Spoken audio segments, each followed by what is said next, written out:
Okay.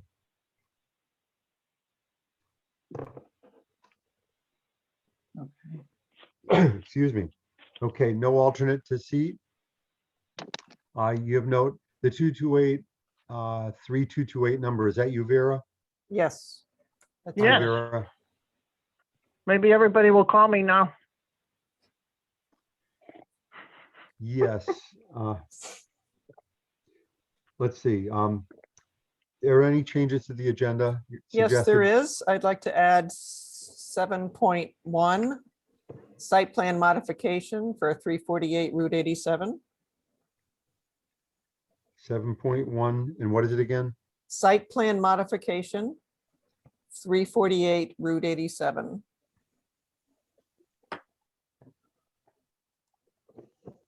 Okay. That said, the minutes of August 9th, 2021, any corrections, modifications? I'll make a motion that we accept them as presented. Second, Any I'll discussion? second. All those in favor? Aye. Aye. Or raise your Aye. hand. That's unanimous. Thank you. All right, next up is audience of citizens. Anything that anyone would like to bring up to us that isn't already on our agenda? Okay, we'll move past that. Unfinished business, the application of Valley Street Investments LLC for a zoning regulation amendment to section 9 definitions, section 21.2.3.16, and section 52.7.5 to allow event/wedding venue in residential agriculture district. So anything new from the applicant there? Supplemental information. I know we're out of the public hearing mode. No, there isn't. You had asked me to put together a revised, take the proposal that they had submitted as revised at the last meeting. Okay. What page and is that on insert in the- our and packet, it- Paula? Pardon? What page on our packet is that? Would you like Towards, me to share it? it's, Uh, Mm, Maybe. Okay. It's on page 9. okay, Yeah, I don't have a page number. on Okay. this. So it's the 9th page of 12 pages in the PDF packet for. Has the- lots that of was the- red type on it. Yes. yes. So Paula, so in bold black is where there are some slight modifications or Those comments are- from, Based on the comments from the commission, I inserted the bold and black comments. And twice in here, I also saw 2 changes just for clarity. Under noise, said music from any event. 4 sounds a little bit better. And under traffic safety, it says all drive entrances, and my fingers think it should say driveway. But neither one of those are make it or break it corrections from my point of view. okay. Do you want us to share this on the screen, everybody?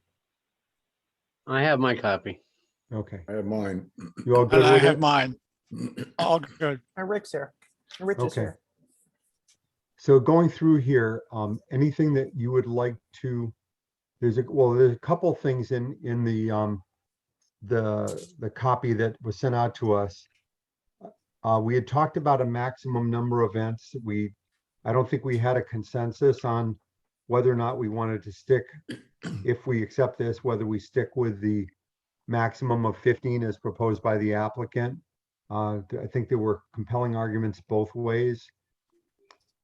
I think of this as a regulation, not for this applicant, but for the town in general. And I thought allowing more events would be not harmful. 30 events out of 365 days didn't seem like a lot to me, but that's my sole perspective. I don't want to represent that anyone, I don't know that anyone agreed with me. I'm fine with 30. Where are we on this? Any perspective from members? Yeah, Bob, I know my you had thought- some strong feelings. My thought on this was that I'm looking from a risk perspective. It's like this is in a residential zone. We think we've got the noise and the traffic pretty well covered. But to me, it would be a lot safer if we had the 15 events and if everything is fine and the applicant wants to increase it, they can come back and we could certainly increase it. If there's issues, then I just assume we have the 15 and not have a higher number. Bob? I think that's a good point. This is an untried type of situation. We don't know what to anticipate. So if we err on the low side to begin with, and if the applicant or another applicant comes in and wants more events, then we can certainly address those. It's easy to add events. It's more difficult to take events away from people. It's more of a punitive type of situation. If all of a sudden we think 30 is too many. So I would stay with the 15. Okay, Rich? I agree with you, Rick. I also have another question on just limiting it to Thursday, Friday, Saturday, and Sunday. What about holidays? You know, events happen on holidays, Mondays. I mean, is there any exception to that? I don't know how well thought that portion of it is. Good point. But I do agree with more events. If we're writing a regulation for the town, there's 52 weeks in a year. That's not that many events over the course of a year, in my opinion. Especially when you're limited to how many in a week, you know? Okay. Vera, what were your thoughts on this? Alex, I'll get to you. I'm sorry. All right. My thoughts were that we should stick with what the applicant is asking for. To take it from his point of view as far as them being an expert. I don't think any of us will have any experience in this field. Okay. Alex, So what if do- he what do asked if he asked for 20, I would be, I would either say yes or no. If he asked for 15, you say yes or no. If he asked for 30, you say yes or no. you- Okay, My thoughts originally were that 15 was a low number, but if another applicant comes in and has a slightly different take on this and they're offering a conference facility or something, then they can apply for a different number. well, they can't apply for a different number. They'd have to come back for a regulation modification. Okay, so what are you in favor of in general? Sticking with the 15? Stick with the 15. Okay.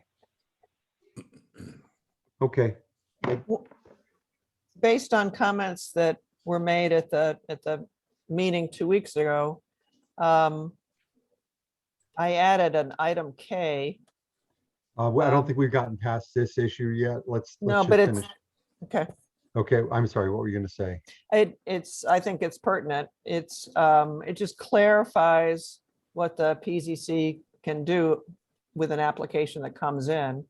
To minimize impact on adjacent property owners, the commission may limit the number of attendees, the maximum number of attendees, limit the number of events, limit the event hours, and limit the number of events per week or event days, and may require increased setback screening and buffering, which the language under a special permit basically states that as well. But it just is nice and clear to have it here. If there's any, because I know you were sort of torn hearing you 2 weeks ago about the maximum number. And if, because of different locations, we don't know the location. You don't know the location. Nobody's set an application in. And there may be places where, yes, it's 25 acres, but there aren't woods, and you may feel a need to limit or increase setbacks. Understood. So just back to the maximum of 15. I don't want to take too much time on this.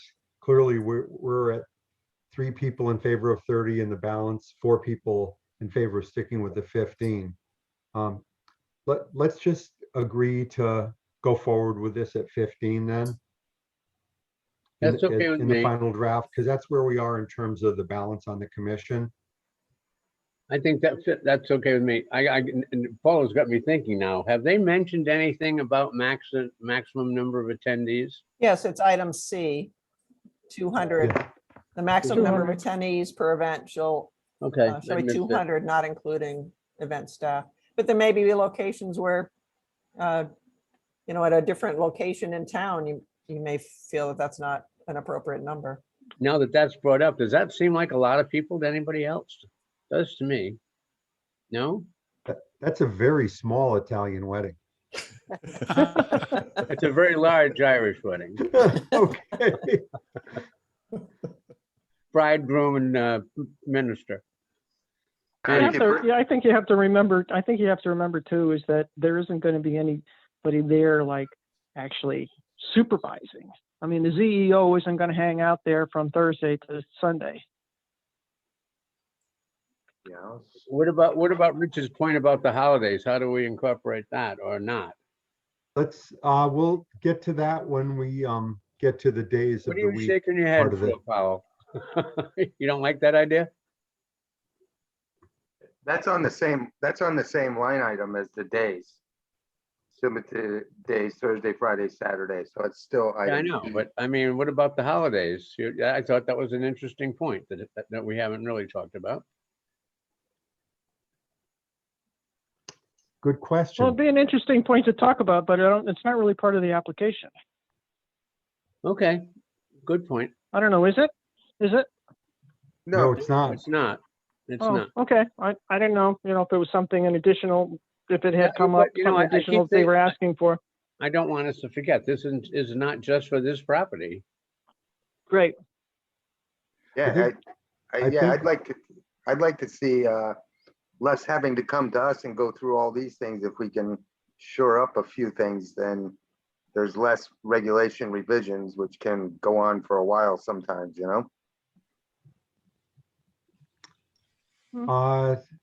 Good point. I just, I don't forget whether it was you, Larry, or you, Bob, that made the point about if we're gonna err, let's err on the side of not enough right now.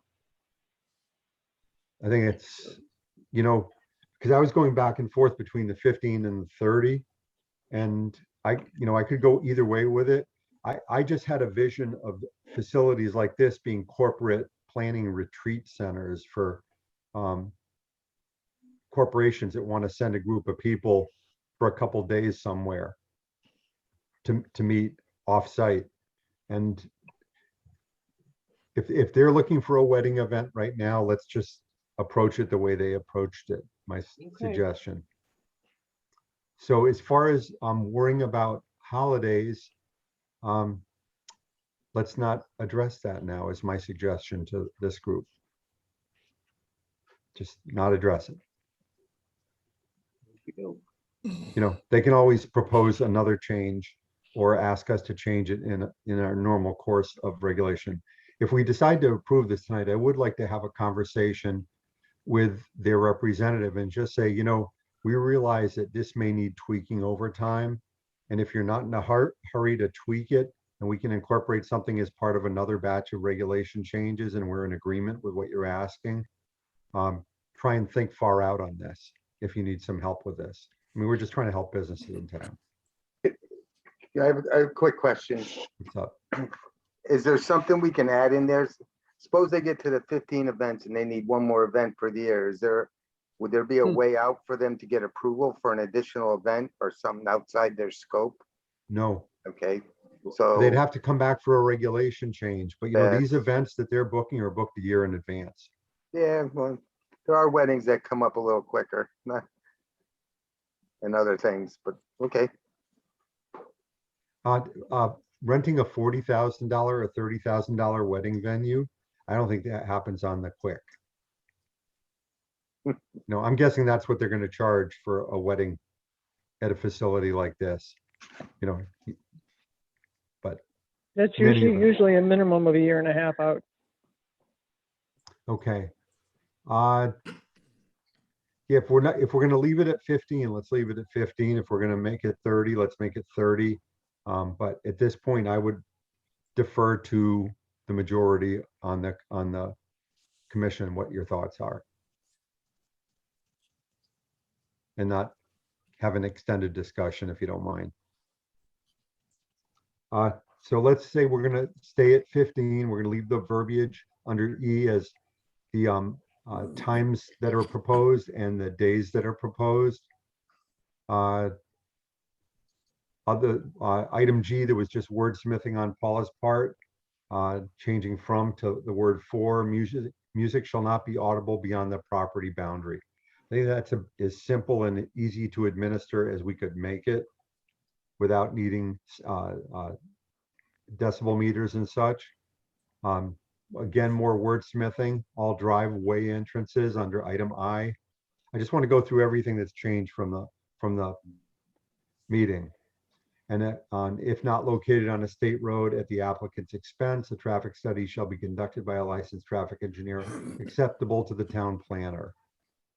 And then under item K, I think that what Paula added here, I'm very comfortable with it because it just gives us another condition to evaluate a special permit application being made under this, if we accept this. Any thoughts from anybody on all those? I'm good with it. You good with it? Yep. So in essence, I we're have a good the way question. that we're good with the way this is presented. Yeah, Vera? I have a question. If the letter K where it's limit the event hours, doesn't that conflict E under event hours? I mean, you're going to allow it from 11 to 11, but then K says you can modify it. You're going to modify it after actually you already not. gave. Item E says the maximum amount of hours that an event could occur is 11 a.m. to 11 p.m. on those days. But it says that as part of our approval, a special permit approval, we can opt for lesser hours because of the specifics of an application on a specific property. So basically, this gives us a right to not have to always permit the maximum amount of allotted hours within the realm of the parameters of this regulation. So the regulation says a maximum of X, but we can limit it to a lower number because of item K. Does that make sense? Well, and under what conditions would on what conditions would you limit it after you already told them they can have the maximum? We're not including that in the regulation. We could do a lot of what ifs, but I don't think that we could what if enough right now. We're basically saying we have the right to limit, to minimize impact on adjacent property owners. We can limit the maximum of a lot of these things. Rich? Well, isn't that the opposite of what I was asking about being able to extend or give them another day? You're going in the other direction with that last item down there. You're changing based on the permit. I don't think we're going in any direction. It's almost standard in every special permit regulation we have that we have a right to take Give into less. account a lot of subjective factors when we're approving an application. And to give us the legal standing because of our own regulations defining it, we can say, gee, you're on a back road that has limited access, and we don't think 200 attendees on this property is going to be acceptable. We think a maximum of 80 attendees, given the road system that leads in and out of there. That gives us a right to ask those things. So I think that's what you're asking about, Rich, is a different argument or a different point. Well, You're saying, okay, Really? it's 15, but maybe it shouldn't be 15. Maybe the maximum should be 16. Well, that same road analysis could be, okay, you're on a better street with better access, even though you're on 66 or 6, even though that's residential, but you got good access. You can have up to 250 people if they ask for it in that special permit. Okay, Without so having to, I thought we put the maximum number of events to rest. no, I'm Wasn't just what I doing- wanted, but it's what the commission seemed to want based on 4 members being in favor of 15 as a max. We can revisit that again, but I thought we discussed that. And I'm not trying to cut you didn't. off. I'm just trying to say, we just addressed this issue. If you think that there should be an exception to that, the maximum number, why not just make the maximum number a different number? I don't think that's what he's saying. I think what he was trying to do is add things, add numbers, add number of people, add number of events, have that ability to do that. We can't do that with the regulation. The purpose of a special permit is for the applicant to come before us and we evaluate each and every one of those individually. Depends on, it's site specific. One site might be on Route 66, in which case the traffic's okay. The other site might be on Mill Road, which is a narrow residential road, in which case maybe 200 people aren't appropriate. So I think this last paragraph gives us the latitude to judge each and every one of those individually, which we would be able to do anyways under a special permit, but this specifically says that we can do it. So, but the question that was in front of us from Rich was, then maybe we should allow more than 15. But I thought the point I was making is we kind of discussed that, and the commission's prevailing view is 15 was the number they wanted. Having a nebulous number that can increase by 1 based on a variety of complex circumstances, I don't think is an efficient way to put a regulation in writing. I think having a maximum number as a maximum number, that's it. It's well understood. If you think it should be 16 and you want us to discuss that, great. We discussed 30. It wasn't the will to pursue 30. I backed away from my desire to see it at 30. But what is it you're asking us to do, Rich? No, I was just stating, you're being flexible on how many people can come to one of these events. So you're changing Actually, the we're not. max, We're not, Rich. There's a maximum number that's in this proposed regulation. but you can reduce it, but you can't enlarge it. Correct. That's That's what I'm not being saying. flexible. That's being less flexible. That's what I'm saying. You're able to go one direction, but you can't go another. You can give them less, but you can't give them more without having to go to another regulation revision. That's the basic concept of planning and zoning. You explain the parameters of something using a maximum amount. And if you want to do less than that, if the board wants to do less than that, then the board specifically says that.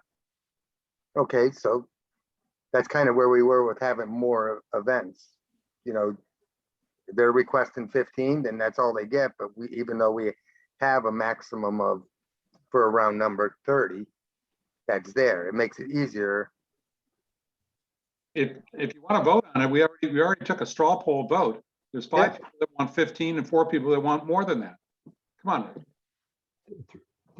We had 4 people that wanted 15 as the maximum, and we had 3 that wanted 30. So I moved past that issue. If Yeah, we're that's dredging that fine. issue back up again, okay, but I No, was I'm- trying to handle this in an efficient way so that we could move through that issue to the other issues. That's fine. Is it? Okay. That's fine. So as we are, pretty much as this regulation was presented to us is the way I think we're considering it, with minor wordsmithing under items G. There's no, the black under item E is not going to be part of the regulation. If we vote on it, it'll probably be with the maximum of 15.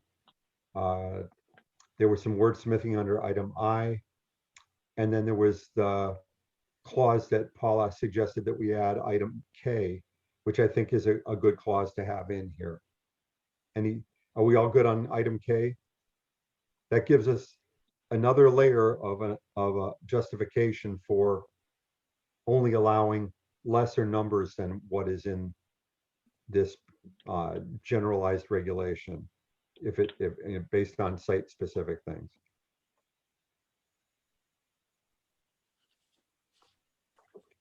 Okay, with that said, can I suggest that we bring this to a vote? Yes.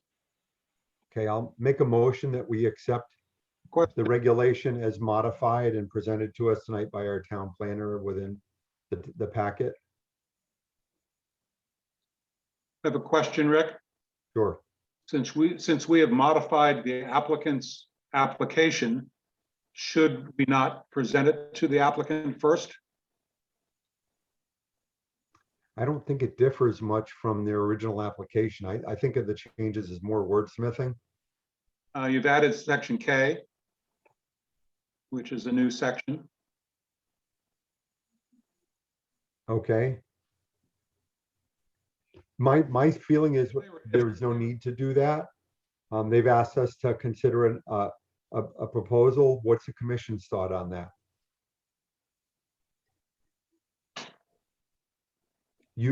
Bob, you feel we should present it to them and say this is what we're doing? Really, we can't get any input from them because we're outside the public hearing now. It's either we go exactly as they presented it, the way they presented it with subtle modifications, or with the subtle modifications plus this item K. I think that it's really in our hands now because we can't interact with them. The public hearing is closed. So it's not really their application, it's us making the changes. They've applied to have us correct. Yeah, it's really, Yes. as much as they paid for it and they crafted it from square one, it becomes our regulation. Right, okay. As long as everyone's clear on that. Okay, good point. Thank you. So I made a motion to accept it as presented tonight in our packet. Second, Okay, any discussion? All those in favor of the regulation as presented? Aye, Aye. or raise your hand. Anyone opposed? That would be Tom. Tom. And Vera, what was your vote on this? Yeah, my vote is go ahead. Okay, so that would be, we have 1, 2, 3, 4, 5, 6, 7 members. So that would be 6-1 in favor, with Tom Currier opposed to passing the regulation. So the motion passes. Thank you very much. So there's probably a waiting, or is there an appeal period on a regulation modification, Paula? Yes, there's a 15-day appeal period. Okay, so likely 15 days from tomorrow, this will be in our regulations. It's 15 days from after the date of publication in the Chronicle. Oh, so we've got about 20 days ahead of us, correct? Yes, yep. Okay, thank you.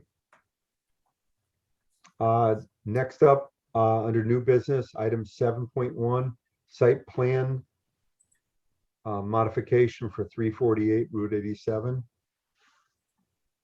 Yes, I'd like to start. Trying to share my screen here.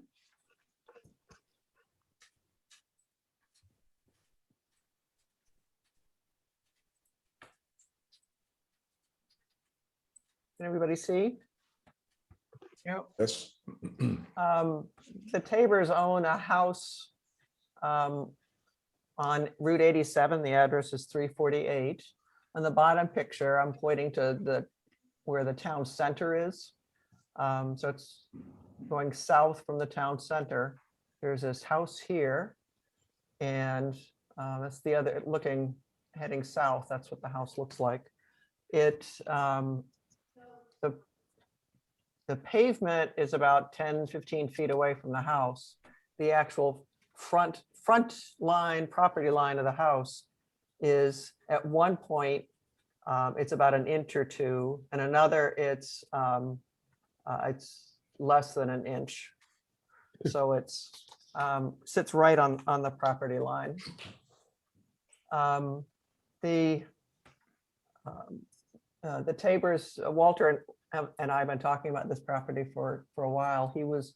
He after they purchased it, he wanted to save the building because it's an old building, historic building there. But it cannot be saved. He can explain some of the problems he's had with that, and it needs to be demolished. So the current front setback isn't even 6 inches because it doesn't meet all the required setbacks. The building itself is considered a non-conforming structure, and it could be rebuilt in the exact same spot. However, it'd be better for several reasons for the building to be relocated back from the road. This is the Columbia zoning regulations that are affected in the yellow that pertain to this. It's a non-conforming structure because again, it sits on the front property line. And a non-conforming structure can be repaired, restored, rebuilt, or replaced, provided such repair, restoration, rebuilding, or replacement does not extend or expand the previously existing nonconformity except as may be specifically provided elsewhere in these regulations. And the elsewhere is down here, moving a nonconforming structure. So no nonconforming structure shall be moved without Planning and Zoning Commission approval, except if the result of such moving is to reduce or eliminate its nonconformity. Such approval may be granted by the ZEO. So the owner would like to rebuild the building to make it more compliant with zoning regulations. In 2015, the ZBA approved a variance to add a side vestibule and a rear deck. And the owner has asked, the Tabords have asked Connie Kislik and I what approval he would need to relocate the building. And we suggest that the PZC approve a site plan modification. Both Connie and I feel that this is an appropriate thing to do for this building. Connie provided a letter, which I can read to you, or you can read, but it's describing what the nonconformities are.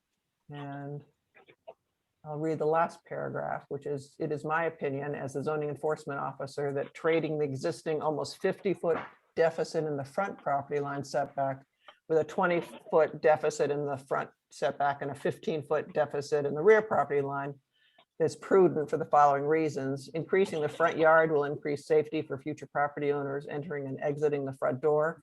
And while doing exterior maintenance, it will provide a buffer in the event of future traffic mishaps, as well as for plowing and snow removal on the state road.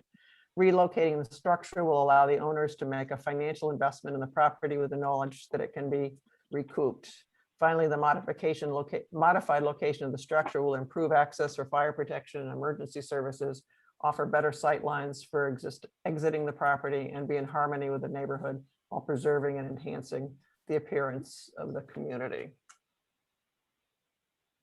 And the last is a site plan, which here is the existing house, which it's 20 feet by 28 feet. And this is the property line right here.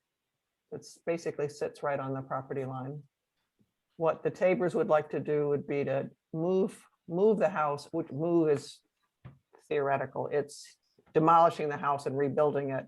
From a non-conforming structure point of view, it's moving the house. So moving the house to this location, same footprint size, including the vestibule that had been approved by the ZBA. Moving it slightly to the north, but still retaining the 25 minimum foot required setback. Moving it back, which we require 50 feet setback in the front. But this would move it back 25 feet, which is far improving where the house is located. And from this corner, the property is an odd shape. It angles back this way, and there's another property line way up above this drawing. But this is also a rear property line here. And from this point here, this location would be a minimum of 35 feet away from the rear, which currently it does meet the rear setbacks, but it far does not meet the front setbacks. I've never seen a house quite that close, especially on a busy road. So I'm sure Walt So has. is this considered a non-conforming lot? No, because it's the correct size. It's over the minimum lot size, so the lot is conforming. It's So our just, non-conforming lot regulations wouldn't apply here. Just the just the structure, the non-conforming non-conforming structure. structure. Yeah, yeah. Well, why would this need to even come before us for a site plan approval if they're clearly making this less non-conforming Because by this move? well, it's not clearly, because they're making it clearly less non-conforming in the front, but changing it so that currently they conform to the rear, and now they would not conform to the rear. Okay. Does anyone else on the commission see this kind of move of this structure or rebuilding it in this location as not clearly making it less non-conforming? I mean, how does the commission feel about this? It's I look at clearly this making and it I would less think that non-conforming. administrative approval should have been sufficient for this. I mean, I'm comfortable with our staff's judgment about this, but we read that already. Yeah, go no, back- I've go back to got the site I've got a plan. possible motion in here that I wrote for Rick. you. Rick, could I chime in? This is Walt Tabor. No, Can you- we're not gonna let you talk, Walt. I'm only kidding. So you can hear me. Do you have a minute? I can hear you. I'm sorry. There are a couple other matters. As much as it is, close to Route 87, it's actually like 6 to 8 feet, depending on what time of year, because the snow plows use the front of the building as like a deflector for snow and slush. There's a structure, Paula, if you could bring that to Yep. where you can see that, there you go. You see the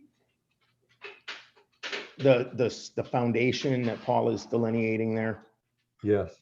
That's an existing foundation from a structure that was there when we came. Whether the reason that I'm asking you folks tonight, your feelings on it, Rick, so to answer your question, is that I approached it with Connie, and Connie just felt like it was as much as she supported it, she felt that it was out of her ability to approve it because there were too many variables and such. She just wasn't comfortable with it. So given that the commission has the option of looking at it and doing so, Connie gave her recommendation and here we are. But there's a foundation there that used to be an additional building. It had the remains of a wood structure on it when we bought the property like 9 years ago.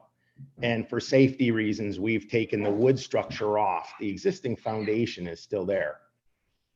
My thought is that we already have a building in that area to start with by virtue of that foundation that's remaining from the structure that was there.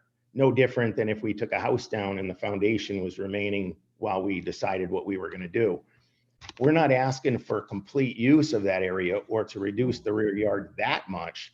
We're just asking for a compromise. What we're saying is that we have currently a very uncomfortable, actually can't even step out the front door of the house. In the winter months, the snow is piled so heavily against the front of the house that using the front door, even the windows in many cases, is impossible. That was the original intention of the vestibule on the side, was to put a proper entrance that was off the highway and, a safe place for people to walk in and out of the house. So I guess what we're asking is for a compromise on this and have the commission find that this is less non-conforming than what was here before. Okay, so the point I was bringing up was, I feel it so clearly is less non-conforming that I just questioned the need to even get us to review this. But if you're comfortable coming before us, I would just, I guess my question is, why didn't the CEO look at this and come up to the same conclusion I did? And I'm asking the rest of the commission, do you look at this the same way I do? This is less non-conforming because it's now farther away from the road. The only thing I'm worried about is it's less non-conforming in the rear, and the rear property owner has not been notified about this. So they have not had a chance to wait, give us their. Text them, the Levines, I think it is, mine. And also the Kennys. The two adjacent property owners have not been made aware of this. So if it's in the public forum, they should be made aware of it so that they can weigh in. There are some It additional directly affects challenges. both of them. Bob, there are some additional challenges. One is that house just recently went under contract for sale. Actually, every house around it has. The one to the right has, and the one behind it has. So even if we were to go to zoning board of appeals and notify property owners, who do you notify? It's the house, both houses are in transition. Yeah, I'm not talking about zoning board of appeals. I'm talking about putting this on the agenda so that it's a matter of public record, and that anybody that has some interest in this particular application would have a chance to attend this meeting. Yeah, we don't usually require that for a site plan review. You know, I think to the extent if we feel that this is less non-conforming, then that would be our perspective. If we think it's a parallel move, then that's another perspective we could have. Well, it's moving the house. The new location is moving closer to the adjacent property owner and the rear property owner. I think both of those people should have a chance to weigh in on it.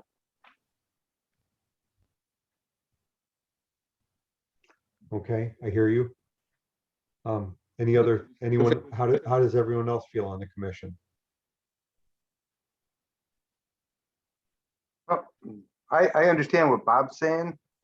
You know, with that structure in the rear, technically they could rebuild that back because they're replacing it. So they're actually moving the rear structure away by taking that one down and not adding to it. So That's not the proposal, Rick. Rich, take with the proposal. We don't want to talk about what it is. That has nothing to do with what's being proposed. I realize that, but he's trying to make adjustments to make it better. And he could be a jerk about it and add on to that structure that was there and still be completely out of Put yourself in the neighbor's position. Think about what the neighbors might think about this application. The house is being moved closer to their house. Would you want that? Without, what's your opinion? I don't know why. For some reason, when you speak, you keep breaking up. I can't hear you well. Angry, it's too close to the mic. I think it's important for the adjacent property owners to be able to weigh in on this. How are they going to weigh in on it? What is their recourse if they don't like it? They voice their opinions. We listen to every constituent, don't we?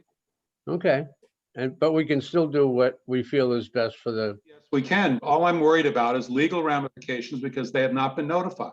That's a point. What's our, Rick, what were you saying? Is that is not our policy? Am I wrong?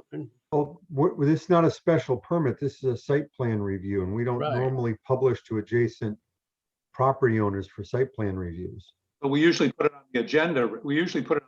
Rick. This has been given to us at the last minute. First time I've seen the site plan. I'd like to see it and think about it a little bit more. Okay. I look at this as a quantum improvement by moving this away from being on the road line. And it's, I hear what you're saying, Bob, and I don't agree with it, but I respect where it comes from, and you're trying to protect an adjacent property owner. So I probably have one perspective. You have a slightly different one. Let's just figure out where we are as a commission. And do we want to act on this tonight, or do we want to put it on our agenda for the next meeting and take action on it then? I think those are our only real two options, Right. because So this if we is not put a it on the- special permit by any means. But even if we put it on the agenda, which I don't think is necessarily a bad idea, it's probably a good idea. Nobody's going to contact those owners from the town. If I mean, we're not required to, and nobody's gonna send these people letters. the board can suggest that Mr. Tabor contact those people out of courtesy. Usually that's what happens if you go to ZBA. And what Walt is saying is that because these properties are in transition, who knows where they're gonna be when he contacts them and what they're, I don't I know. think the only thing that matters is what the legal record, owner Shows of right now record is today. on a Okay. given date, that being today or tomorrow or the date of our next meeting. And if it changes hands, Yeah, I'm 2 I'm weeks not from worried now, it about it doesn't being in matter. transition, Tom. That's very simple. There's an owner. yeah, if I a- understand. I understand. You know, if it's in transition and a current owner doesn't want to notify a future owner, that's a civil issue between the two of them. I got you. That's where I was going, that, the new Well, owner may not be happy with this or not, or okay. This Who knows? is Walt again, guys. Can I chime in one more time? Sure. Bob had suggested that the folks on the right are moving closer to them and they should have something to say about it. Fact of the matter is, I'm not looking to go on a side yard that's not legal already. So why would, under any circumstances, would that neighbor need to be contacted and notified? So I what don't we- think they would. I think we're mostly talking about the house to the rear, that he's saying that it's conforming currently and it would become non-conforming for the rear yard setback, which is in their front yard. I agree with you, but Bob did specifically say the neighbors to the right as well. So Yeah. we're talking about specifically the distance from the rear back. And what I was trying to explain is by virtue of that structure that already existed and still exists behind it with a much closer proximity, I could rebuild on that foundation. Actually, probably not, because it's not within a year of the structure being demolished. I think Let's that's the, avoid probably nots, because it might be something that goes to a court. Connie brought to me today. it's not going to go that far, Walt. You know, No, what I'm trying to say, Rick, is that when it all shakes out, to render an opinion of probably not, when the laws are every day are being upheld in the court. Connie's described to me a situation where a gas station owner took his building down or changed the use of it, and 3 years later sold it as a gas station, and the court upheld the use of a gas station. It has to be clear that the situation was abandoned knowingly by the seller or by the owner. Now, all I'm trying to say is here, the regulations don't ask for a public hearing. The regulations don't ask for notifying neighbors. It specifically says, as long as we're reducing the nonconformity, and that's what I'm asking you. Does it reduce enough the nonconformity enough that you are prepared to make a decision on it? okay. Otherwise, it'll stay right where it is, just like it is. I don't know what else to say. I'm just, here we are. Well, The nonconformity in the front doesn't affect anyone except you, Mr. Tabor. The nonconformity in the back affects the rear property owner.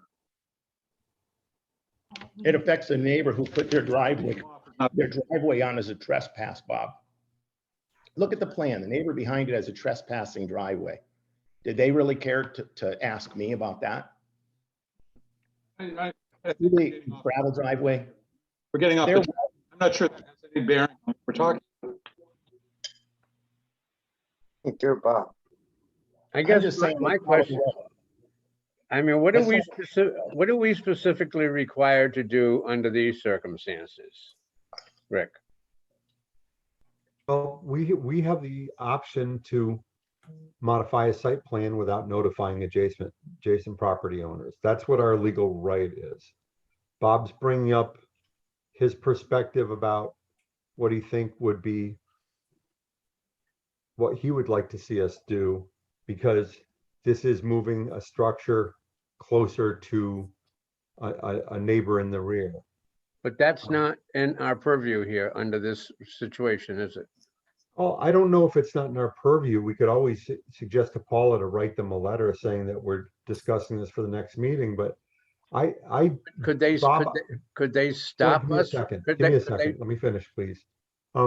So as far as my perspective on it, I think we're clearly making this property better in every way, except one small way, in that we're moving it to closer to that rear house. I have an advantage here. I brought up a CROG aerial map that shows the proximity of the rear house. Maybe I could share this and give you a perspective on it. Hold on one second. Let me It'll take me unshare.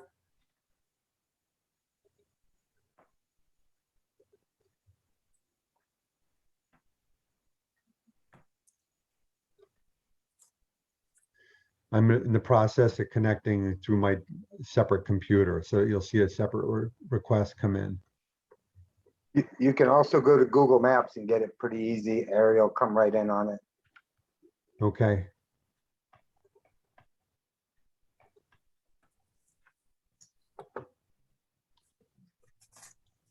So bear with me, I'm sorry.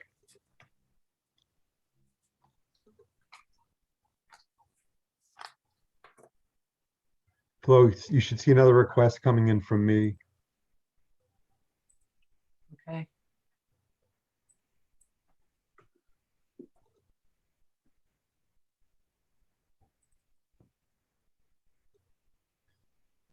And on this one, I'm going to share my screen, which is an aerial GIS map that I downloaded.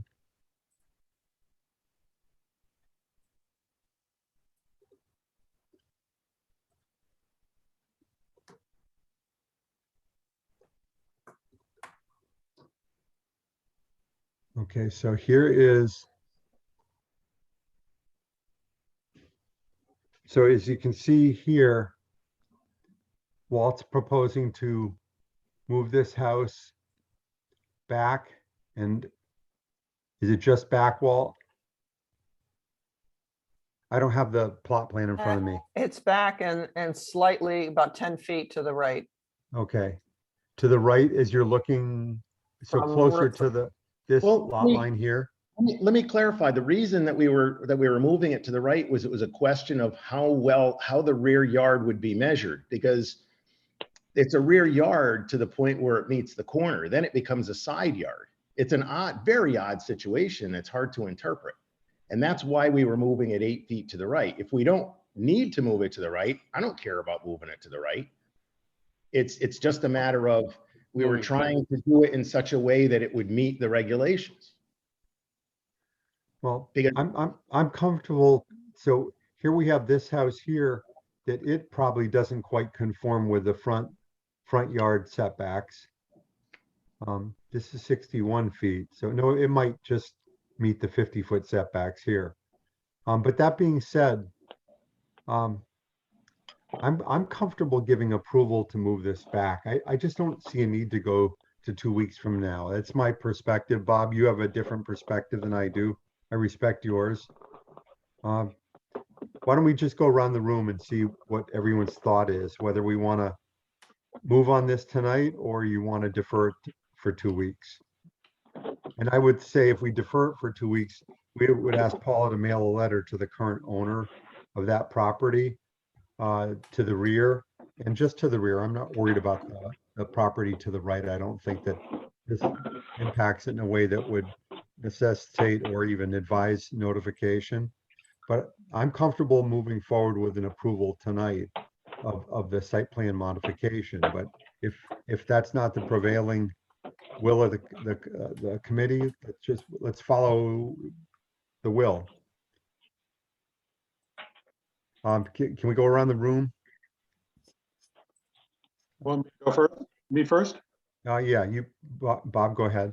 Okay, two things. I really do think we need to advise the property owner to the rear. And also, I really don't like voting on something the night that it's submitted. I like to think about it. I've only seen the site plan for 5 minutes.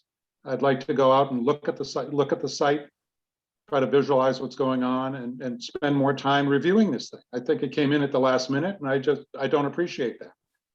Okay. Rich? I'm good with it the way it is. Okay. Next would be Alex. I'm good with it.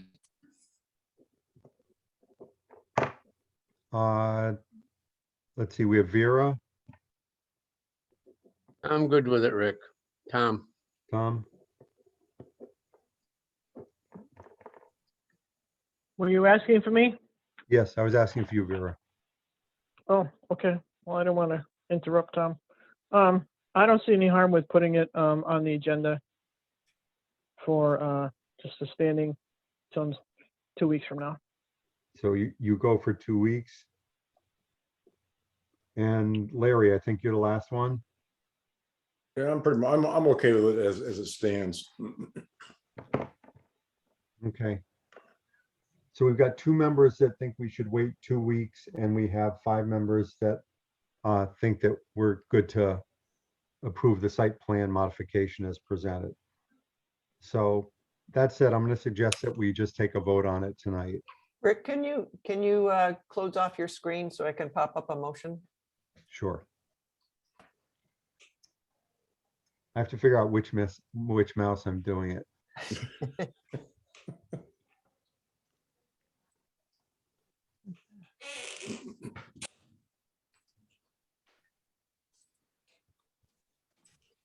The same language as I had before, but I just added that the phrase that this reduces overall nonconformity of the structure on the property.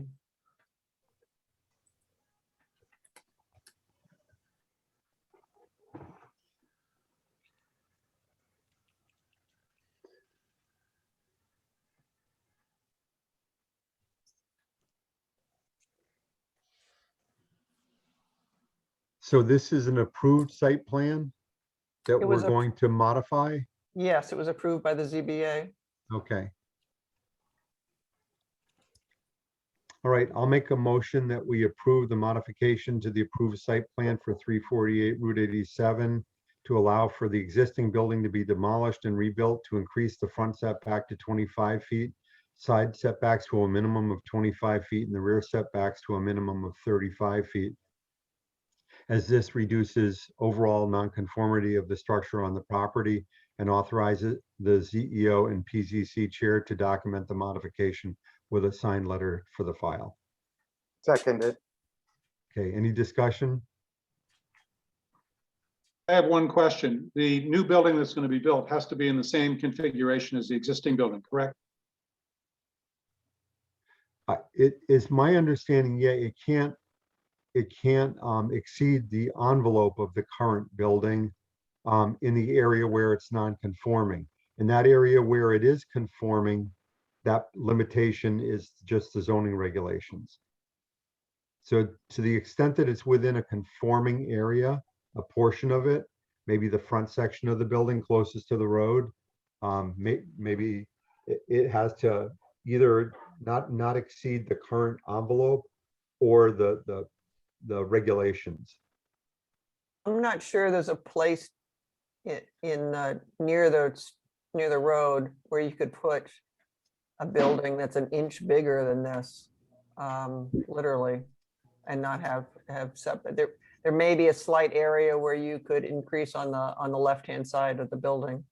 But I think that would just be a narrow addition. I don't think it would, in talking to Walt, he's been talking about building the building now is 20 by 28, and he's going to build a 28 by 28 building. That's the footprint. Also, the envelope has to be kept, right? Well, wasn't there a pre-approval for a vestibule on the The front of it? vestibule, yes, and plus the vestibule. Yeah, it would be my understanding, Bob, to answer your question, that he can't exceed the envelope of the current building. So by quote unquote moving it, that's he's moving the envelope to a different spot if we approve this. but he gets the vestibule too, because that was Yes. already Well, that's approved. already approved, so Yeah, that's yeah. part of what's approved to be done. Yep. Any other questions, comments on this? No, Okay, all those in favor? Aye. aye, Opposed? All right. Bob and Vera? Yeah, opposed. Okay, so that motion passes 5-2. Thank you so much. Great. Next up, Thank you. regulation revisions. All the fun stuff is up next. Yeah, I think we went long enough tonight that maybe does anyone want to get into this tonight?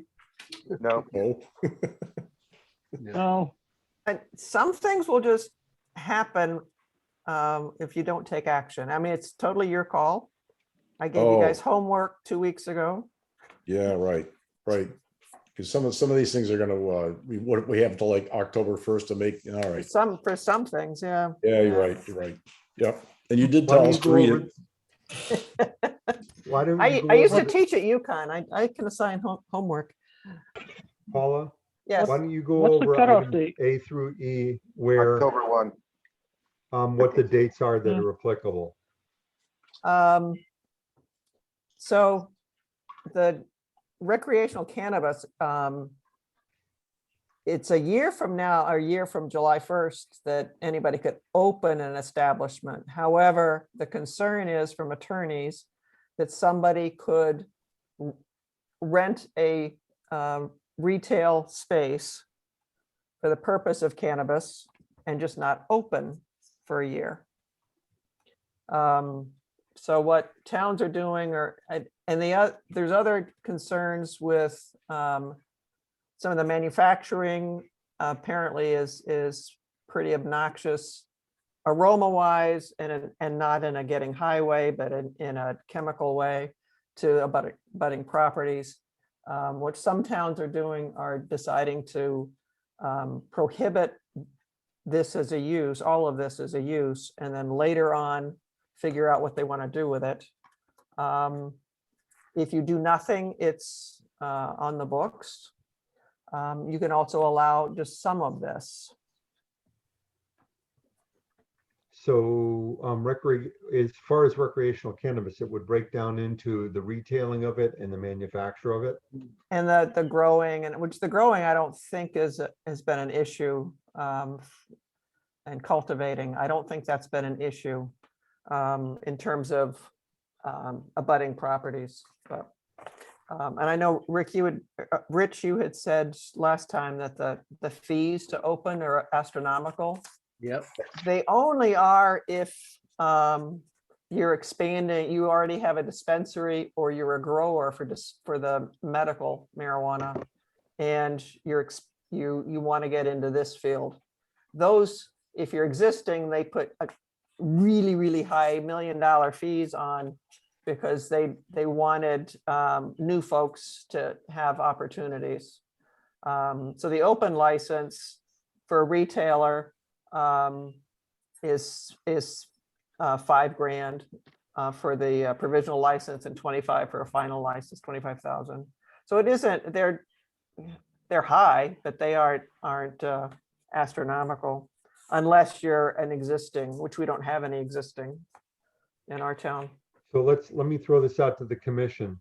Any desire to put any sort of moratorium on any one of these three categories of potential uses, assuming that they would be limited for the manufacturing and the retail to the commercial districts, and that the growing could be possibly, if it's indoors, could possibly go on in an RA zone.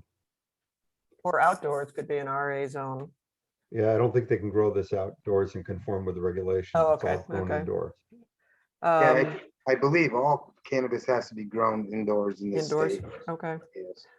The retailer could also be in certain places in the mixed use district as well.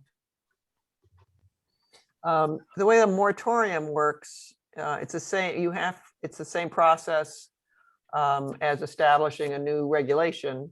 you have to hold a, notify everybody, hold a public hearing and change your zoning regulations to have a line that says we're creating a moratorium on A, B, C, D.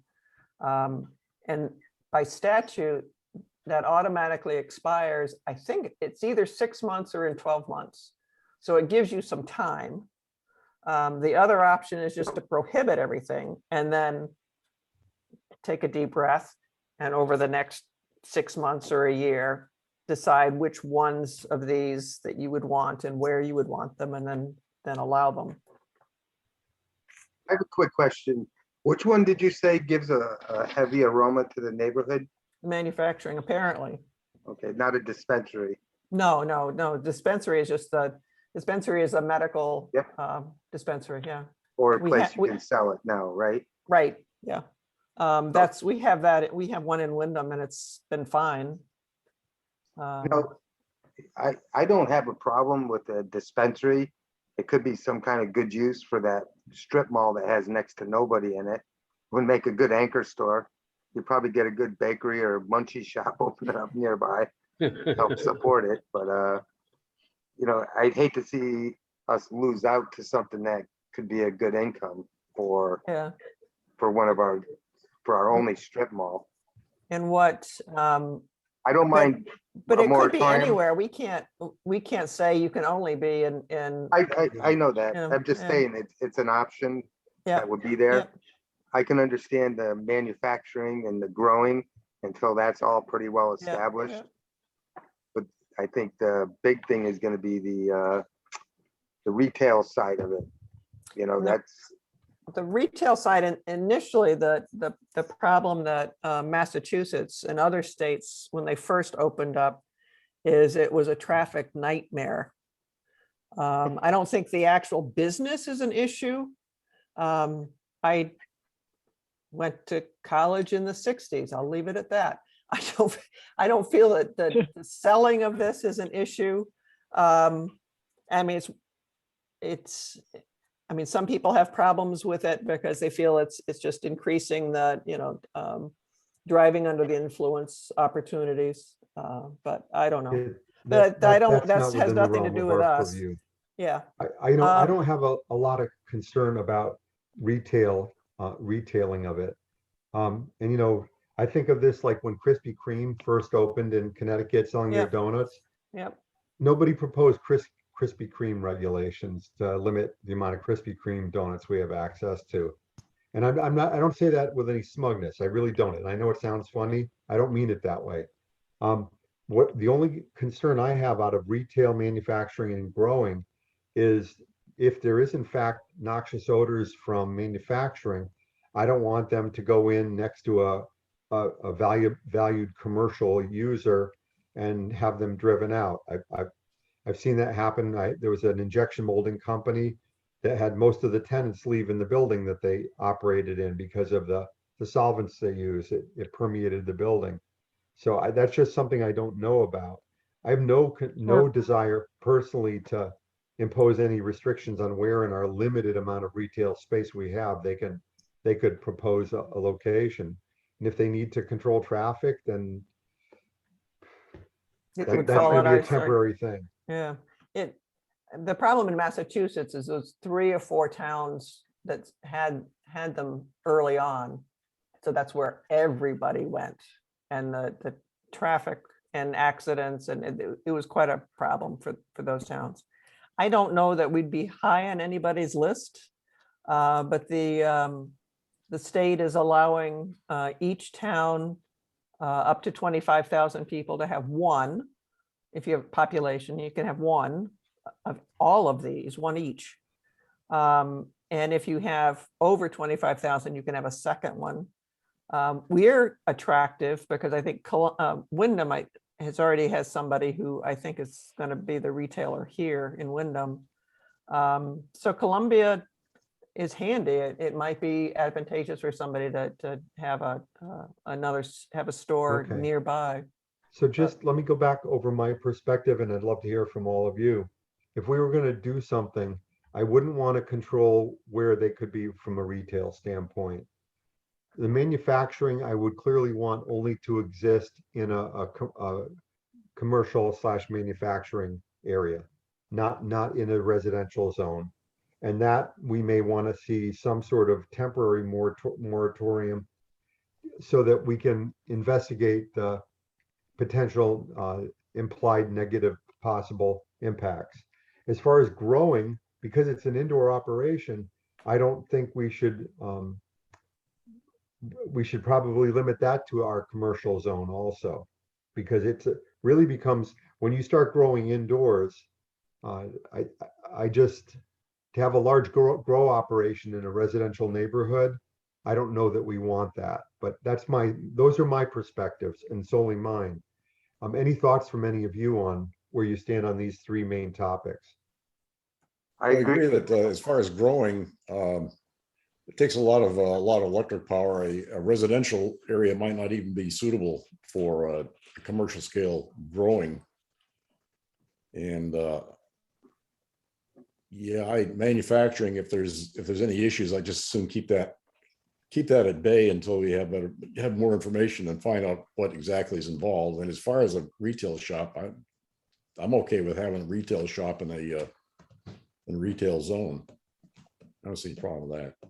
As far as traffic and stuff like that, as soon as you get more of these things opening up, that'll take the novelty factor away. So I don't think you'll see the crowds I think the problem is that the first shops that opened were the first shops that opened. And there wasn't a lot of competition, so that people wanted to buy, they had to go to just those areas. Any other thoughts from other commission members? Rich? I don't have a problem with the retail. I think you should have a temporary moratorium on the manufacturing and the growing till we know better about it, on where it's allowed to go. The only restriction I would think, if you can follow the same guidelines, is selling alcohol as it relates to schools and stuff like that. Yeah, I agree. Yep. My feelings are kind of mirrored with Rich's, really. School Okay, I'm thing. glad you brought up the school thing. The distance from a school, probably very similar approach we would with alcohol sales. It's exactly it, yeah. Yep. Okay. Good point. Alex? I agree with Rich. I think that would be appropriate to have it in the commercial area and away Okay, from Bob? schools. Thoughts? Yeah, let me, am I on? Okay, good. You're on. I would say yes, it has to be in a commercial zone. I would hold off on the manufacturing aspects of it. I'm not sure about the growing. If the growing's inside, I really don't care. But the manufacturing could cause problems for adjacent tenants or property owners, so. Okay, and do you Also- think the growing we should limit to commercial areas, not in residential areas? Correct. Limited to commercial and manufacturing areas. Okay. Paula, Vera, Yes, what are your I'm thoughts not in on favor this? of any, I'm not in favor of any of it. Okay, so you want us to prohibit retail, Yep. manufacturing and Yep. growing? Okay. Yep. Okay, I think, Having had an interest in the business, within 15 miles of, Frito-Lay, you have no idea the issues. Not that we would have the same ones, but it's possible. I don't mean to gloss over your concerns, but you're the only one who has the feeling of not allowing any of the three. Can I suggest this then to the commission, that we ask Paula to come up with suggested regulation modifications that put some limitations on the retail sales to our commercial district, and that it was a similar suite of considerations about proximity to schools and things like that as we have in our alcohol regulations. And I think Well- that's enough of a charge to give her at this point. I And think you then may want to limit the hours of operation too, Rick. hours of operation, okay. Yep. And then as far as, yeah, anything you could get for us in that vein, Paula, would be I will helpful. do that. Then Yep. with regard to manufacturing and growing, why don't we just enact a 6-month moratorium right now to give ourselves room to discuss it and to do a little research? I don't think there's the pressure on those quite yet because that's not effective until July 1st. But if we're gonna change our retail regulation to, we might as well tack these on and Okay, give ourselves room to Well, the become more- more learned about what's out there. I will research moratoriums again. I thought it was 6 months, so you're not really buying a lot of Whether it's time. 6 months or a year on the other two, is everyone good? Just let's find out what we can do about Yep, those, will but I do. think there's a clear consensus. You know, Vera doesn't want to see them at all. I think every other member is thinking a moratorium so we can have some control over the process with regard to manufacturing and with regard to growing. I see that, you know, growing is probably going, it's only in a commercial zone, and then manufacturing, maybe having some additional regulations about odor impact and, you know, where there's a higher level of control, like through the federal EPA about, you know, noxious items, maybe we can defer to the fact that those regulations exist. Maybe we can't, you know, but we do need time to look at these things. The other thing to think about is, I mean, Rich had his hand up. I'm sorry. Something you want to look at with the growing, if they're growing it indoors, is the water consumption for, you know, where they put it, you know, well waters, if they're going to be using that. I mean, when you grow indoors, it can take an awful lot of water, not just electricity. So it might be something to consider too. So those are all things that we want the time to look at and not feel like our back is up against the wall. Yep. Okay. So is everyone comfortable with that being the direction going forward on this? Yep. Yes. Yes. Yep. Good, thank you. But we covered that. Thank As you far very as much. accessory dwelling units, Paula, There's nothing we need to talk about. This, Okay. they made a change, but we already are doing a good job with accessory okay, and dwelling units. affordable housing? A couple things under the mobile home manufactured homes, just to let you know that we have to start, if they're 22 feet or wider, we have to treat them the same as a single family house. The standard mobile home is 18 feet, so it's a different animal. If they stack 3 of them side by side, we have to look at them as a regular house. Yep, we do.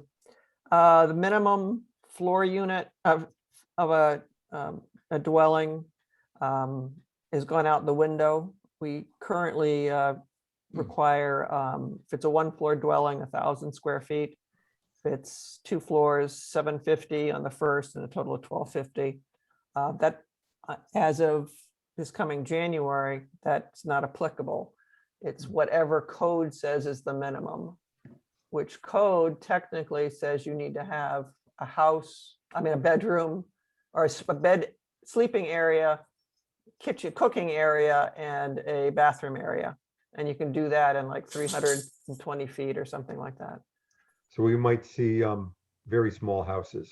Not the teeny ones, because the teeny ones are 110 or something, but On a practical basis, by the time you buy a $60,000 lot and put in a $20,000 septic system and a $7,000 well, people don't do that in our kind of location Right, for a right, 300 square foot right. unit generally. I agree. But that's just to let you know that Okay. we no longer have minimums. What is the and square footage of a 22-foot wide? I don't, how long is it? Well, I guess that's what Typically, I'm they're asking. either 54 or 60 feet long. Some are as short as 45 feet long.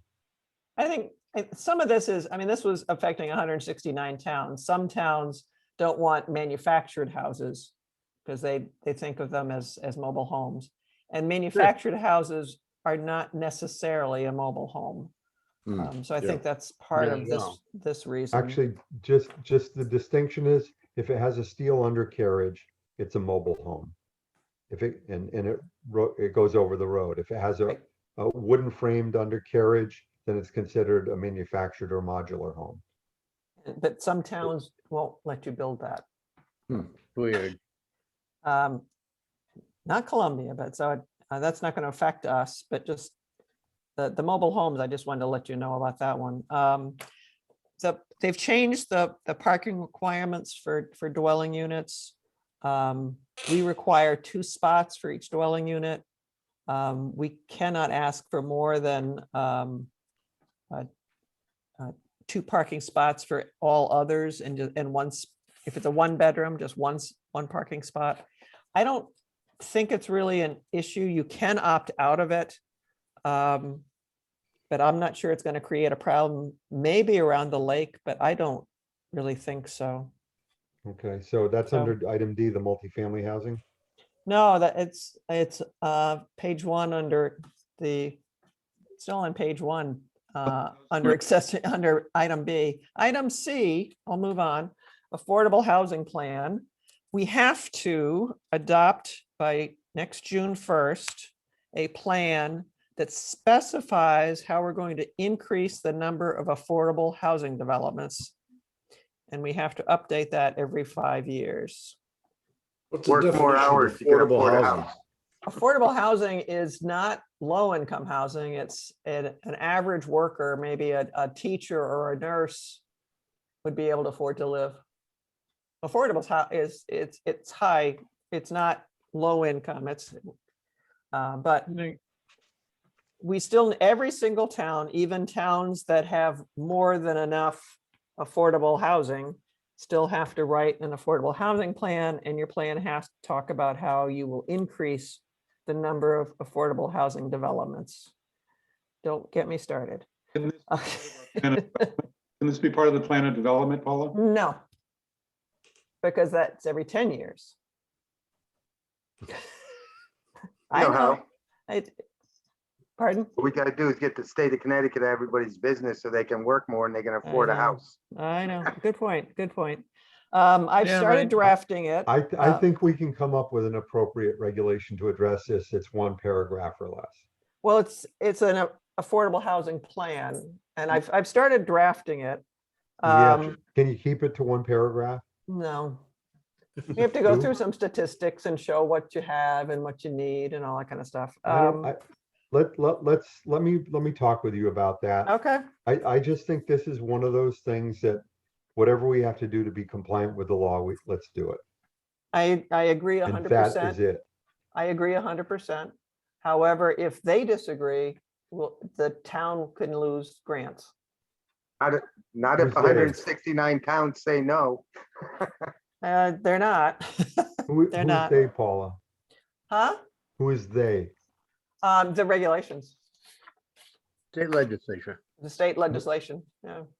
The state legislature, so they might take a look at our 1 paragraph affordable housing plan and say we're in trouble. Like who's the affordable housing police? Police, I don't remember. I know, I'm trying to remember who, this is a synopsis here. You need I'd like to know that if you Yep, I can find will. that I out for will. us. Yeah, Because I'm just looking at this going, yeah, our mind's open, but what in tarnation are we gonna do to make it easier to build lower cost housing in town? Because all of the things that are barriers are imposed on us by the Fed and the state. and the fact that we don't have city water and sewer. That's Right. the biggest limiting That's the factor. biggest thing. Yep. And Rich, most I'm of the- sorry, you're gonna say? Yeah, so I read some articles last year. Similar things happened out on Long Island with some more well-to-do counties. And what it was a group of lawyers goes in and looks at different wealthy counties and sues them. That's how the enforcement gets done on these. And you end up complying and going to court. They'll find something, but that's generally how it works without going into a lot of detail. Someone from the outside comes in and sues. And it's usually some of the not-for-profit groups. If you lose the lawsuit, where does the money go? I think, Go ahead. I know it, like with a POCD, if the town decides not to do a POCD, what's withheld by the state or threatens to hold, whether they do or not, I don't know, is the grant funding. It could be for education, for town aid road money. I mean, it's, Okay. I'll What would be research that. helpful, Yeah, what would be helpful is to see an example of 1 small town of 5,000 people elsewhere in the I've got an country. example of Hamptons that I can send you. Okay, so we'll take a look at that, but Okay, we have a little time to work on that. yeah, we have some Next time to up is work on it. multifamily. Next up is Yes. not multifamily housing. That's effective in October 1st. We need to provide for an area for the development for housing opportunities, including multifamily dwellings. We have to expressly allow the development of housing which will meet the housing needs identified in the state's consolidated plan. And unless the town permits multifamily housing, which is not accessory units, in a specified zone, as of October 1st, it'll be permitted in any residential zone. Well, That's a hammer. It is a so hammer. because we have only one residential zone in town, they're telling us now, if we want to have some control over where multifamily housing can be built, we have to rezone our town? Sounds like. That's a question I was posing to you, Paula. Yeah, I hear you. I hear you. Sounds it. One thought that I had, and I think is what they're telling you. And most towns have several different residential districts, so it's easier for them to carve out one of them and say, this is our multifamily. I'm wondering if the C1 that's in the northern end of town, if that, we just allow multifamily housing in that commercial district. What's the definition of multifamily housing? More than two More than housing two, units? yeah, more than two. So 3 or more? Yep. Two families, Two families are not multifamily housing. I know it feels like it, but it isn't. Aren't we kind of allowing two families because now you could have, we have to allow an accessory unit? We already allow an accessory yeah, dwelling that unit. doesn't in count. any- that could be- Doesn't count. Yeah, that's not, But that section, that C1 section up on, you're talking about Route 6 on the way to Andover, correct? yes, I yeah. think that It's would, on the right-hand side as you're heading towards Andover. unless for it's a the, reasonable area. except for the people who already live there. We allow commercial there. Yeah, I know. And I don't know if a multifamily, I don't think anybody would go in because of the cost to develop. No. But As long as we designated, we'll cover the, yeah, and I don't know that a multifamily housing development, none of our parcels are that big, maybe with, at maximum, maybe 20 units. If would be as negative as a manufacturing company that could go in there. I don't know. That was my thought. we don't have a lot of spots that it would fit. We really No, don't. no. Let me come back to us at our next meeting after having a conversation with Paula, because there's just some things I'd like to look into, like, let's assume we could fit 20 units on a given size parcel in that commercial zone. What are the septic requirements from a state standpoint?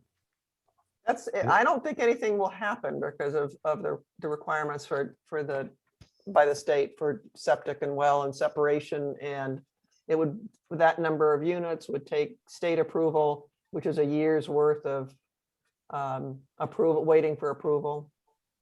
We're not the low-hanging fruit for any developer. I That's what my understand. thought was exactly, Paula. They're gonna go after other towns other than Columbia. Right. But that said, maybe the quick defense here, so that we don't get something proposed in a location and we go, oh man, how come we didn't see this Yeah, coming? that's the last place we'd want it, yeah. Maybe what we do is we do permit it in a specific area like that, knowing that It's limited. let me talk with you offline about it, Paula. I'm just trying to keep this moving. Yep. I think of this as something that we would do well to have on our books in a specific area. And that's a well-defined specific area that is probably the most likely to be supportive or not non-combative about the prospect of multifamily housing. Yep.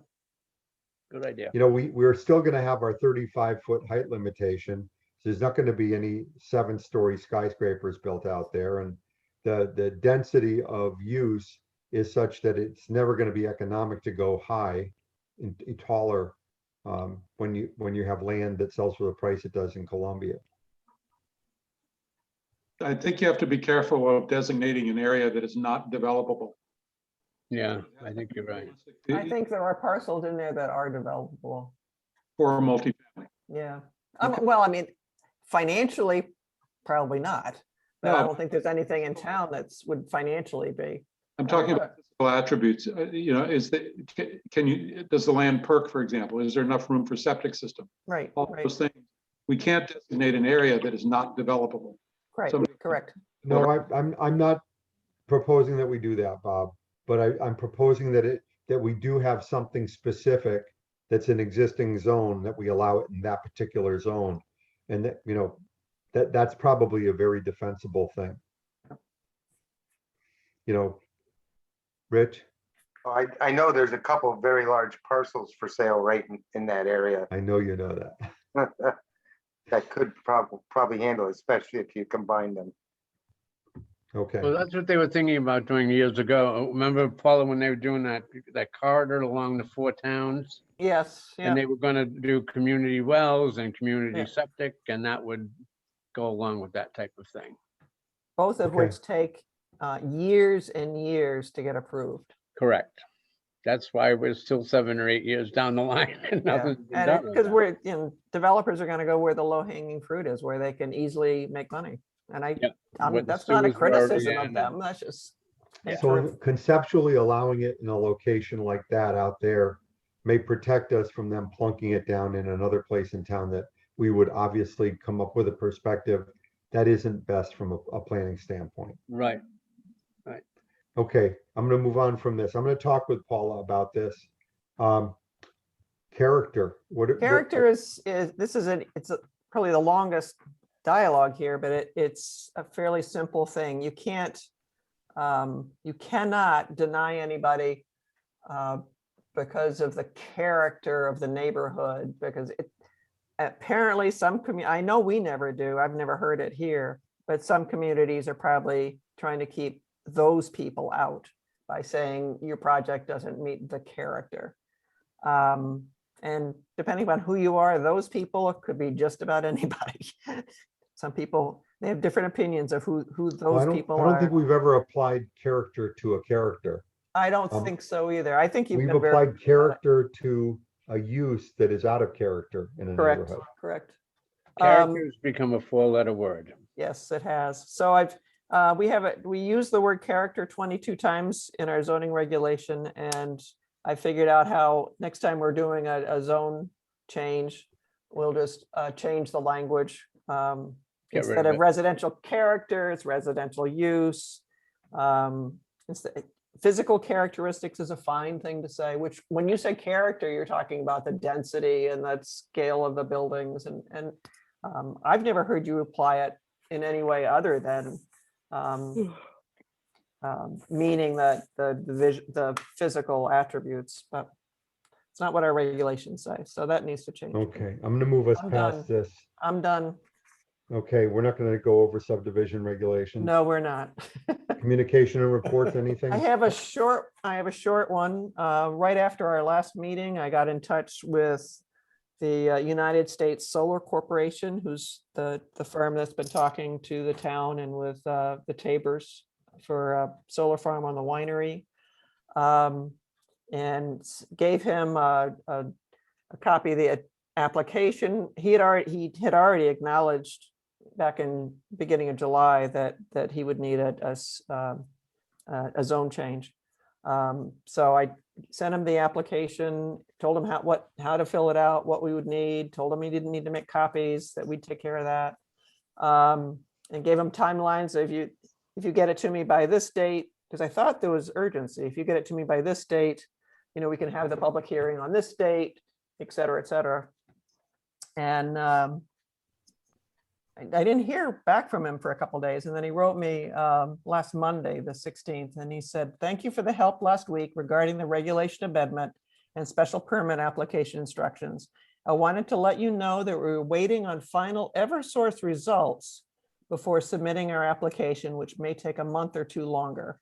I will let you know when we plan on submitting the application / payment." So Okay. Cool. Anything in open discussion? I have something. Oh, Bob had his hand up first. Okay, I'm sorry. Yeah, I would just appreciate in the future that if there's things that come up, like Mr. Tabor's application, I'd love to have them more than 5 minutes before we talk about them so that we can spend some time reviewing them. It's a good point. Yeah. So maybe I- when something comes up last minute, we defer to the next meeting after our current meeting. It was finalized at 4:30 today. I thought of sending it out. When I got the plans from Walt, and he asked to be on the meeting tonight. I thought of emailing them out, but then I thought there'd be no way that I could be assured that everybody got them. So I figured the best way was to just have them. That's for sure. available. So, and I know Vera wouldn't get it. I wouldn't get it.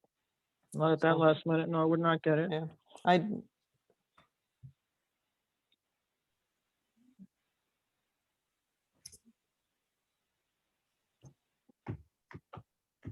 We on pause? What are we doing here? Are we still on? Oh, there you are. Oh, You were Rick about to was say froze. something. We didn't hear anything. Yeah, I couldn't hear anything. Rick is muted. Rick, you're muted. Rick, you're muted. Okay, can you hear me now? Yes. Yes. Somehow I got booted off. Everybody got booted off.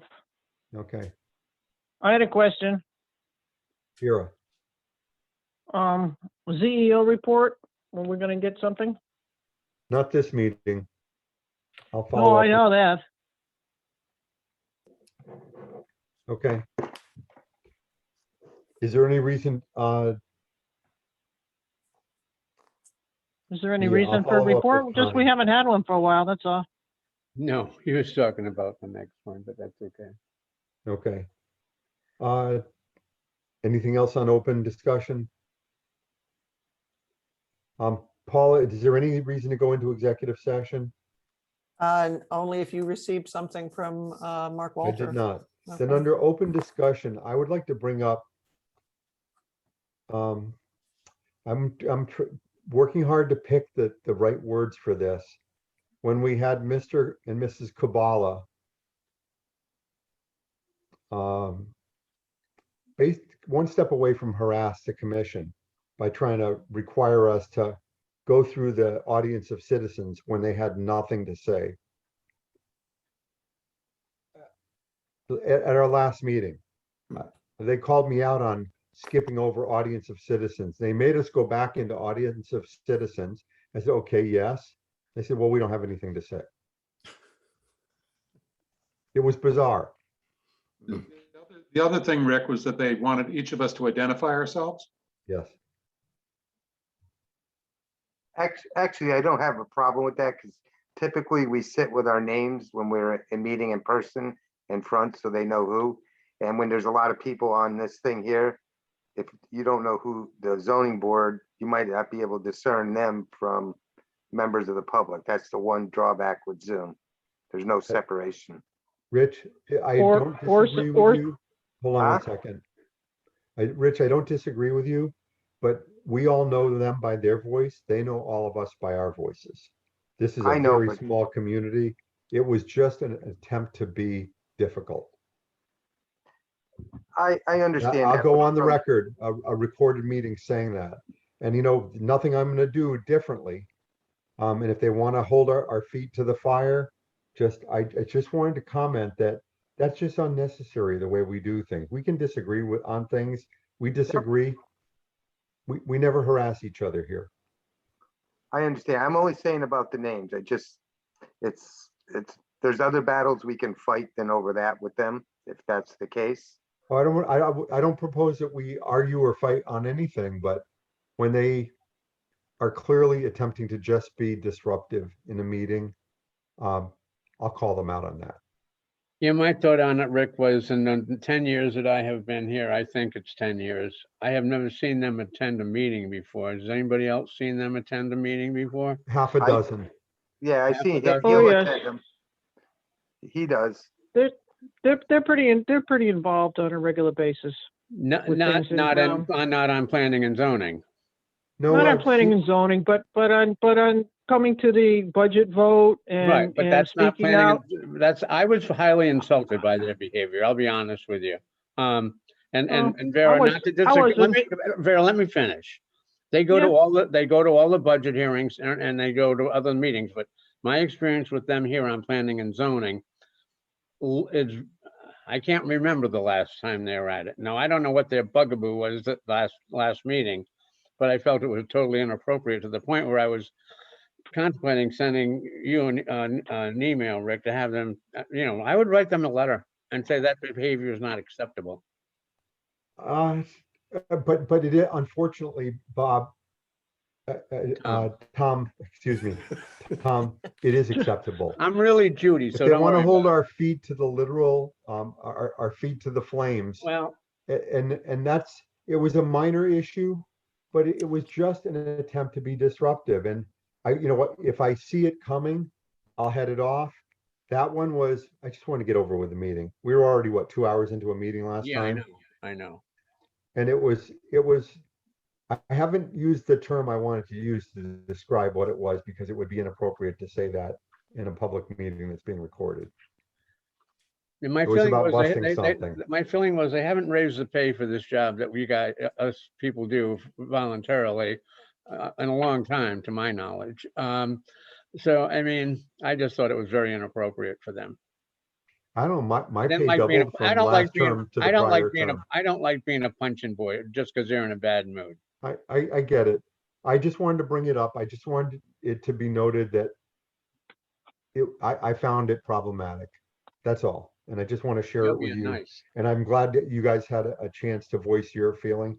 And anything I'm saying, it's on the public record. I just didn't, we certainly don't treat each other that way. No, we You don't. know, if I ever get sharp with a member of the public, even if they're not being reasonable, please call me out on it because I don't feel like I have a right to be pointed with somebody who probably in other circumstances would deserve it. No, unfortunately, we're in a democratic society and the freedom of speech goes with public hearings. I gotcha. I know. Okay. So does I- so does good manners and courtesy. Are you saying, Bob, that it's unfortunate we're in a democratic society? Is that what you said? We know what side of the fence you guys are on. I'm glad we're in the representative republic. Thank you. I think we've I- covered everything. We don't need an I executive just session. wanted to say that, I think maybe we're not having a great day. I think it is confusing, because I don't have a screen. Who's got their hand up? And sometimes I misspeak and talk over someone because I can't see anybody who has their hand up. So I can see maybe where they get a little Yeah, confused that's a about good who's point. speaking. That's a But I good just point, want to Barry. say, on the overall, the Caballos are very involved and very decent people. Thank you.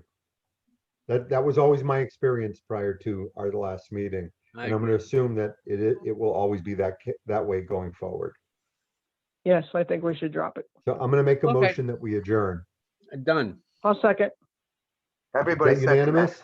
It's unanimous. Thank you. For now. Thank you, everybody, for See your you time guys. tonight. This was very productive. Thank you. Thank you. Bye-bye. And I, Right. you know,